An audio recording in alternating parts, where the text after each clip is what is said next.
Hey everyone, it's Justin. Thank you for watching and welcome to my house. It's time for ServiceNow Store Highlights, the April 14th, 2023 edition. I almost said February. I don't know where that came from.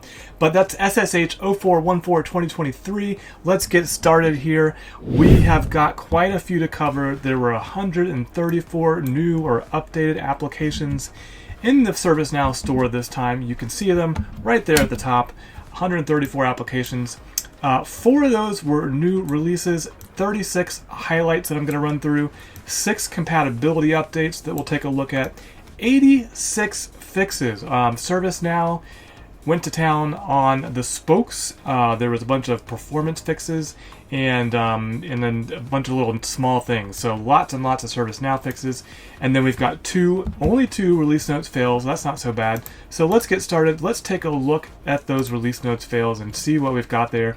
One of them is ServiceNow's Now Viz Gauge. That's actually part of the data visualization core application, which is our other release notes fail. You're going to see that most of the data visualization components make up that 70 or 86 that you see up here, these fixes. Most of those were fixes around single score, making it perform better or something like that. So the reason these are release notes fails is because they didn't have any release notes, so I couldn't confirm it was the same thing, but that's what's going on there. So that's the release notes fails. Let's take a look at the compatibility updates. There were a few of those. You see them there in the middle. Clear Sky Tower, Glance, Kenna.vm, Microsoft OneDrive Spoke for document services, Puppet Spoke, and Service Graph Connector for SAP plant maintenance all got updated to be compatible with either one of 2 releases, Tokyo and or Utah. So some of them were just getting up to date with Tokyo and others were getting up to date with Utah. So if you're using one of these spokes and you're looking to upgrade, you may want to go check out one of those and see what they're compatible with. Next, we'll take a look at the gobs and gobs of fixes. You can see them there. And what these are they are components under the data visualization core application for ServiceNow. That was the one that was in the release notes fail. But all these had a comment or a note that I could tell they were just minor fixes. So there's the rest of them on top there of that number 86, and then start all the ServiceNow spokes. Now, most of these spokes were something like performance, better performance fix or something like that. I'll open one up so you can see it. They weren't a big deal. It wasn't a lot going on. Improved installation performance. So great for someone who hasn't installed one of these. If you've got it installed, that's probably not going to help you out at all. But that's all the ServiceNow spokes here. I'll just scroll through those and make sure I don't miss anything from another company. Yeah, that's all ServiceNow, ServiceNow, ServiceNow. 26 more here on the end. This is 61 to 80. Okay, more visualizations, more ServiceNow. Okay, DXC Technology BV Service Connector had a small fix. Armis Inc. Service Graph Connector for Armis had a fix. Palo Alto Service Graph Connector for Expanse had a fix. And Yansa Labs LLC Simple Data Separation had a small fix in this since our last episode. In addition to all the ServiceNow stuff you're seeing there, let's take a look at the last 6. Here we got more data visualization components, the utility actions, workday learning, and workforce optimization, configurable workspace UI components. So ServiceNow has been really, really busy fixing their applications in the ServiceNow store. So thank you for that. Now, since we got through all those, let's take a look at the new releases. We had 4 of them this week. They are at Iceflow, Service Graph Connector for runZero, Support Services, and Wrangu Supply Chain Risk. Let's take a look at each one of those on the ServiceNow Store. So here's the UX custom components to support runbook management application by Iceflow Limited. Key features: the application container now experience custom components to support a runbook management solution. Includes data set and data card for display of RBM data. Let's take a look at some screenshots of what the heck they're talking about. There's a data center migration event. Looks like an overview there and a bunch of looks like tasks down below, because I'm seeing a work breakdown structure and short description and duration like that, start date and end date.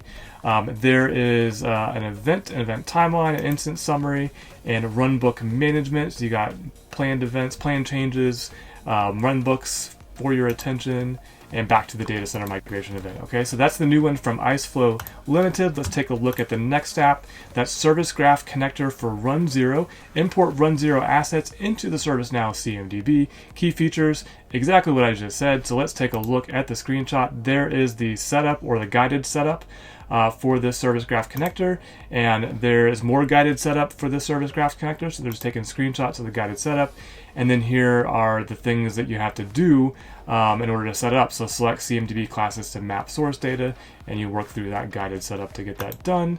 Let's see what else. We got some configuration items screenshot there, and CMDB integrations dashboard. Showing that we used the assets you imported, I guess, from runZero, and then we're back to the guided setup. So that's what's new from runZero Inc. Next app is going to be Support Services by AP3 Applications Limited. Plan and manage your entire internal work request process in a single application. Key features are collaboration through the portal or via email, skills matrix, utilize assignment assistant, split complex request, checklist, email notifications, a privacy function, activity tracker, user dashboards, and management dashboards. So quite a robust app, it sounds like there. Let's take a look at the screenshots. There's an overview page of the support services workflow. We can see some secretarial support requests. Let's go next here. There's the Secretarial Services Management Dashboard, open and close request, backlog, delivery outcomes, nice information there. There's a record for a secretarial support request. We can see the details and the activity log. And I think I had one more there. I clicked too soon. Let's take a look at that fourth one. Nope, we got a couple more. On hold reason, putting it on hold reason, and when it's on hold until, and then there's an assignment recommendation about who to actually assign it to based on current workload. Let's see, skills manager, so seeing the different skills of the secretarial services, and please enter a reason for being unavailable, to put yourself unavailable to fulfill request. And yeah, back to the dashboard. So pretty robust application there, coming to us from AP3 Applications Limited. Next on the list is going to be Wrangu Supply Chain Risk. I clicked on the wrong link. Let's go to the store instead. Help businesses with regulation processes to drive efficiency within the organization. Key features: gain visibility in supply chain, identify and assess risks on a regular basis, and assess suppliers regularly, assign measures to mitigate risks. There is a video if you want to go watch that, but that is the new app from Wrangu BV, the Wrangu Supply Chain Risk application. So that is all of our new releases. Let me go back to my episode summary there. There you have them, all four of them new for this particular episode of SSH, and that leaves us with the 36 highlights to move through. We're going to run through those. First one is from one of our new applications, IceFlow Limited. Let's take a look at what's going on with this one. This is the RBM Custom Components version 1.4.0. Release includes grid column filtering and improved grid copy move handling. Up next on the list is the Big Fix Inventory Spoke 2 version 1.5.3. Added localization support to the spoke. Next is going to be the Calm plugin for application lifecycle management version 1.6.0. Nutanix Calm customers using ServiceNow. Version 1.6.0 release includes custom logos for catalog items. You can now upload custom logo for marketplace items and unpublished blueprints and runbooks while creating the catalog item. The uploaded logos will also be available as icons in the catalogs and service portal. Next is going to be Cisco ACI Orchestration version 1.2.0. Added support for using APIC cluster configuration information as authentication credentials. Next, the Data Loss Prevention Incident Response application version 1.1.8, introducing the DLP Analyst read role, email digest enhancements for end-user template, end-user lookup and assignment rules reapply, and introducing the DLP read role. Analysts can now modify severity, state, and end-user fields. Next is going to be Delphix version 4.0.0. Lots of updates on this one. Access scoping, process or property scoping, improved catalog item output details, updated some catalog items, flows and subflows, some actions, and a table, the user table, used to map the relationship between a ServiceNow and a DCT user. So really good release notes on there. I didn't read through them all, but if you're interested in upgrading that, now you know what you're getting into. Thank you, Delphix. Next, it's going to be the DevOps Config Policy Content Pack to version 1.4.0. the following policies were added: Docker Image Registry Validator, Format Validator, Docker Network Validator, Generic List Validator, Memory Limit Validator, Same Key Value, Unique Key Value, and Detect Unused Variables. Fixed some performance improvements and bug fixes, and changed the variables are now excluded when validating the configuration data. Next on the list is from the DLP incident response integration with Symantec to version 1.0.12. New in here, Symantec API request customization, make Symantec status mapping non-mandatory, make incident comments sync configurable for Symantec, fix for 500 errors using JSession ID authentication, and fix the DLP profile gets stuck if there is a failure in midscripts. Up next is going to be our Entrust Certificate Manager to version 2.5.0, and in this release, when the certificate owner is not found in ServiceNow, the field, I believe that means field, is empty. OU field is present only in private type of certificate, application compatible with Tokyo release, workflow step modified when there is no user with that bunch of underscores and words, set in ServiceNow, request for certificate will fail. All right, so that's what's new from the Entrust Certificate Manager. Up next on our list is going to be F5 Big IP Spoke. This one has, it's a minor release, includes an authentication template which helps in setting up the spoke easily from Flow Designer, and also includes deduplication changes. So it wasn't one of the minor fixes that I was talking about earlier, so this spoke had a little bit more words in there about what's going on. Next, Kubernetes spoke, I'm sure it's probably similar. New authentication template and improved installation performance of the spoke. Next, major security incident management to version 2.1.4, enhanced to support this application on the security incident response workspace. You're going to see that for a few of them here around major security incident. Let's check out the next one, MISP integration for security operations. Again, support for the security incident response workspace. Office templater. This is from Convevo, Portugal, Unipessoal. I totally messed up that word, but 2.3.0 enhancement, PDF file generation based on Word templates, dynamic charts generation for Word and PowerPoint templates, video export for PowerPoint templates, field tag designer, improved HTML generation for Word templates, template generation in Agent Workspace. They've got some fixes in there too around the UI or user experience and Office template configuration, and the HTML generation for Word and PowerPoint templates, and some demo data templates for Word and PowerPoint with examples of charts generation. Next on our list is going to be order management for telecom, media, and tech to version 4.0.1. Fixed attribute mapping characteristic update is not, if not persisted, if product inventory has characteristic value populated, state is reverting back from qualified to draft, and remove the cycling dependency of workspace in ORM Utah release. Remove the dependency mentioned in the workspace. Next on the list is from PDF Bird. That's version 1.1.1, added a mechanism for dynamically used labels and templates, language support with content translation, ensured compatibility with the current ServiceNow release, and I think I need to stop there. Yeah, everything else is a repeat from the last update, which was February 16th. You can see it there. It kind of repeats that bit there. So the first two bullets are what are important on this particular release: the mechanism for dynamically used labels and templates, and language support for content translations. All right, next on our list is going to be planned work management. Looks like that's from ServiceNow to version 1.2.3. Fix the honor product model value to filter work plan records. Create correct number of schedule occurrences for based on configured value. Update install base information on work orders. Retain the correct install base table on work plan, and proper creation of dependent schedules. Next, also from ServiceNow, the playbook experience to version 23.1.4. Fixed playbook custom layouts. I'm not going to read all of these, but you can see that's not a small fix. So this is a patch release, added and updated some functionality, made some corrections, adjusted some accessibility things, and some minor visual changes. So pretty big patch there on the playbook experience from ServiceNow. Likewise, the components for that also got upgraded to the same release notes there for the playbook experience components. Scenario planning for PPM got an update to version 2.3.1.